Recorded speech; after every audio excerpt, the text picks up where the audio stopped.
नमस्कार, कविताज टेलरिंगमध्ये तुमचं सर्वांचं खूप खूप स्वागत आहे. तर आज आपण ना 32 साईजच्या प्रिन्सेस कट ब्लाऊजची पूर्ण कटिंग बघणार आहोत. तर इथं उंची आहे 13.5, मी 14.5वर एक मार्क केला आहे. त्यानंतर शोल्डर 5.5 घेतलेला आहे. आता मुंडा मी इथं 6वर घेतलेला आहे आणि खाली जी आहे ना ती 5.25वर मी एक मार्किंग केली आहे. हे बघा 5.25वर. वरच्या शोल्डरपेक्षा खाली आपल्याला 1/2 इंच कमी घ्यायचं आहे आणि ह्या प्रकारे ही लाईन ओढून घेतली आहे. आता इथे छातीचा चौथा भाग टाकला आहे. 32चा चौथा भाग येतो 8, त्याच्यामध्ये 1.5 इंच आपली शिलाई मार्जिन. तुम्ही शिलाई मार्जिन तुमच्या हिशोबाने घेऊ शकता. त्यानंतर इथं 1.25 इंचावर एक मागच्या मुंड्याचा मी सेप देत आहे, कारण हा डीप नेक आहे त्याच्यामुळे मी इथं 1.25 इंचावर घेतला आहे. आता मुंड्याला सेप देताना ह्या प्रकारे मध्यभागून आपल्याला सेप द्यायचा आहे. मध्यभागी टेप दुमटून एक मार्क करायचा आणि तिथून सेप द्यायचा आहे. त्यानंतर ही लाईन मी खाली ओढून घेते आहे. आता इथं कमरघेर टाकून घेऊया. 28 कमरघेर आहे, तर 28चा चौथा भाग 7 येतो आणि त्यामध्ये 1.5 इंच शिलाई मार्जिन आणि 1 इंच आपलं टक्स मारण्यासाठी. 2.25वर मी इथं गळा रुंदी घेतली आहे. खाली 10वर मी हा गळा घेतला आहे. खालची गळा रुंदी 2.25वर घेतली आहे आणि इथं हा एक बॉक्स तयार करून घेऊया. आता ह्या बॉक्समध्ये तुम्ही जो पाहिजे तो गळ्याला शेप देऊ शकतात. मी इथं गोल दिलेला आहे, तुम्ही पानगळा, मटका वगैरे कोणताही गळा आपल्याला इथे तुम्ही टाकू शकता. आता इथे 1.5 इंच शिलाई मार्जिन सोडून मध्यमध्ये कपडा दुमटवून मी इथे आपल्या मागच्या टक्सची एक मार्किंग करून घेतली आहे. वरच्या साईडने हे बघा 4.5वर ही मार्किंग केली आहे आणि ही लाईन आता सरळ खाली ओढून घेते. अर्ध्या इंचावर तिकडून अर्धा इंच आणि इकडून अर्धा इंच असं आपल्याला हे मार्क करून घ्यायचं आहे आणि 1 इंचचा आपला डाट हा तयार होतो. अशा प्रकारे आपली आता बॅक साईडची मार्किंग ती कंप्लीट झाली आहे. आता आपण याची कटिंग करून घेऊया. कातर थोडीशी लांब ठेवलेली होती, त्यामुळे मी कातर घेण्यासाठी उठली होती. बघा आता याची कटिंग आपण करून घेऊया. जशी आपण मार्किंग केली आहे तशी आपण ही कटिंग करून घेऊया. जर तुम्ही माझ्या चॅनलवर नवीन असाल, अजून तुम्ही माझ्या चॅनलला सबस्क्राईब नसेल केलं तर चॅनलला सबस्क्राईब करून घ्या. आता आपण हे कटिंग करून घेतले आहे. गळा आपण आत्ताच कट नाही केला आहे, गळा आपण नंतर कट करून घेऊया. आता आपल्याला हुकाईची पट्टी जी आहे ना, हुकाईची पट्टी आपण लावतो गळ्याच्या साईडने 1 इंच आपल्याला सोडून द्यायचं आहे आणि पूर्ण जशाच्या तसं आपल्याला हे सगळं असं मार्क करून घ्यायचं आहे. बघा ह्या प्रकारे सगळं आपल्याला जशाच्या तसं आपल्याला हे मार्क करून घ्यायचं आहे. आता हे मार्क केल्यानंतर आपल्याला खाली 1 इंच एक्स्ट्रा घ्यायचं असतं आपल्याला मागच्या उंचीपेक्षा. तर इथं बघून घ्यायचं आपलं किती एक्स्ट्रा आहे. बघा माझं अर्धा इंच एक्स्ट्रा भरलं होतं ना, अर्धा इंच मग कमी पडलं होतं. अर्धा इंचावर एक मार्किंग करून घेतलं आहे.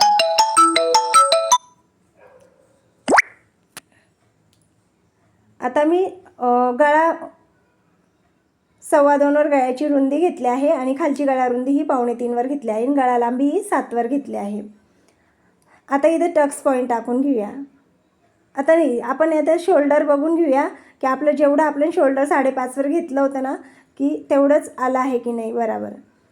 आणि नंतर खाली 6वर पण हा मुंडा आपला एक मार्किंग करून घ्यायची आहे, जेणेकरून आपला पहिला जो पुढच्या मुंड्याचा आकार आहे ना तो एकदम व्यवस्थित यायला पाहिजे.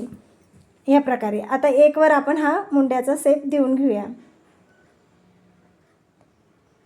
हे बघा ह्या प्रकारे आपल्याला पुढच्या मुंड्याचा सेप देऊन घ्यायचा आहे.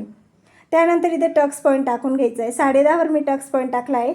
दोन्ही टक्समधलं अंतर मी 3.5वर घेतलं आहे, कारण इथं छातीचा 10वा भाग घ्यायचा आहे. त्या 10वा भाग येतो 3.2, तर इथं मी 3.5वर एक मार्क केला आहे. आता ही लाईन खाली सरळ ओढून घेतली आहे आणि तिकडच्या साईडने आपल्याला अर्धा इंच तिकडं घेऊन, म्हणजे वरती 3.5 घेतलं आहे तर खाली आपल्याला 3 घ्यायचं आहे. त्यानंतर हा टक्स आहे ना 2वर घेतला आहे मी. हे बघा हा टक्स. आता त्याला आपल्याला गोलमध्ये असा सेप देऊन घ्यायचा आहे. बघा ह्या प्रकारे आपल्याला प्रिन्सेस कटचा आकार द्यायचा आहे ना, त्यामुळे असं गोल आपण सेप देऊन घ्यायचं आहे. आता ही स्केल ह्या प्रकारे तिरपी धरायची आहे. हे बघा, आणि इथून एक सरळ आपल्याला लाईन ओढून घ्यायची आणि ती लाईन ओढल्यानंतर त्याच्या ह्या साईडने आपल्याला 1 इंचावर एक मार्किंग करायचं आहे. खाली आपण 2 इंचाचा टक्स टाकला आहे ना, तर वरती 1 इंचाचा टक्स टाकायचा आहे. खाली जेवढा घेतला असेल ना टक्स, तर त्याचा अर्धा आपल्याला वरती घ्यायचा आहे आणि ह्या प्रकारे प्रिन्सेस कटचं सेप देऊन घ्यायचं आहे. आता बघा इथे 1 इंच आपला कट होणार आहे आणि प्लस आपण शिलाई पण जाणार आहे, त्याच्यामुळे ते 1 आणि शिलाईमध्ये अर्धा इंच जाणार, असं 1.5 इंच आपल्याला इथे एक्स्ट्रा वाढवून घ्यायचं आहे. आणि आता इथं आपण खालचा कमर घेर टाकून घेणार आहोत. 28 आपला कमर घेर आहे. तर 7वर एक 7, त्यामध्ये आपलं जेवढं पण ते टक्समधलं अंतर आहे, आता 2.5 इंचाचं आपलं अंतर कट होणार आहे. त्यानंतर आपलं 1 इंच आपलं शिलाई शिवण्यात जाणार आहे ते, आणि 1.5 इंच आपली शिलाई मार्जिन. ह्या प्रकारे प्रत्येक याचं आपल्याला वाढवून घ्यायचं आहे आणि ह्या प्रकारे लाईन आपल्याला आखून घ्यायची आहे. आता हे अंतर, हे टक्स जो आहे ना, तो ह्या साईडचा आपला गोल शेप दिलेला आहे, तो मोजून घ्यायचा आहे. जेवढा तिकडे असेल ना तेवढाच इकडे एक मार्किंग करून घ्यायचं आहे. इकडून आपल्याला कमी करून कट नाही करायचं आहे, तिकडून वाढवून घ्यायचं आहे आणि ह्या प्रकारे तिरपी लाईन आखून घ्यायची. आणि ही इकडून पण आपल्याला अर्धा इंच इथं वरती येऊन एक तिरपी लाईन आखून घ्यायची आहे बघा ह्या प्रकारे. आता हे आपलं पूर्ण झालं आहे. आता हे 1 इंच मी जे वाढवलं होतं ना, त्याचं काय करायचं ते आपण हे पहिले याची कटिंग करून घेऊया आणि मग बघूया. आता याची पूर्ण आपण कटिंग करून घेऊया बघा ह्या प्रकारे. जिथं जिथं आपण लाईन्स आखल्या आहे तिथं तिथं आपण ह्या प्रकारे कटिंग करून घेणार आहोत.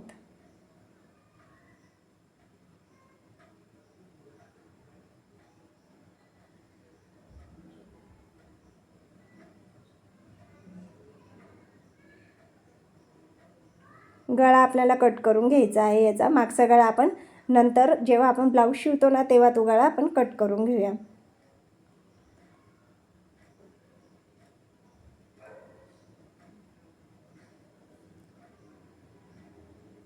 आता हे कट केल्यानंतर, पूर्ण आपण कट केल्यानंतर आपल्याला मुंड्याला पण शेप द्यायचा आहे. आणि जे आपण 1 इंच तिकडे एक्स्ट्रा सोडलं आहे ना, तर त्याचं काय करायचं ते पण आपण बघणार आहोत. बघा, आता इथून आपल्याला मुंडा कट करून घ्यायचा आहे.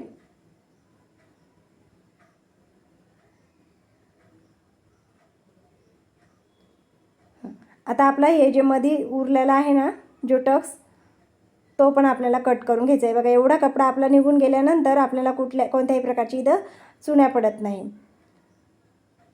आता याला व्यवस्थित, आता हे 1 इंच जे आपण एक्स्ट्रा सोडलं होतं ना, तर आपण जेवढी पण आय हुकच्या पट्टीसाठी वरती दाबणार आहोत ना तेवढं गळ्याकडून घ्यायचं आहे आणि तिरपं कट करायचं आहे. खाली आपल्याला थोडं जास्त कट करायचं आहे आणि वरती कमी घ्यायचं आहे. ते बघा, आता मुंड्याला आपल्याला शेप द्यायचा आहे. तर ही लाईन आहे ना जी, ती आपाप आपण एकमेकांना हे जोडल्यानंतर ती लाईन, जी लाईन आहे ना ती आपण सरळ इकडे ओढून घेणार आहे. जी मुंड्याची लाईन होती ना आखलेली ती बराबर खाली आली आहे बघा आपली. आता ती आपण खाली ओढून घेतली आहे आणि तिथून आपल्याला मुंड्याला शेप द्यायचा आहे. आता हे आपण कट करून घेऊया.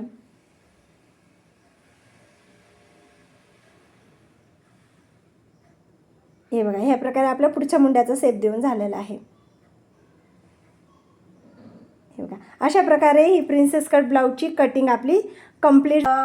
अशा प्रकारे की तुम्हाला आजचा व्हिडिओ आवडला असेल. व्हिडिओ आवडला असेल व्हिडिओ लाईक करा, चॅनलला सबस्क्राईब करून घ्या आणि व्हिडिओ शेवटपर्यंत बघितल्याबद्दल खूप खूप धन्यवाद.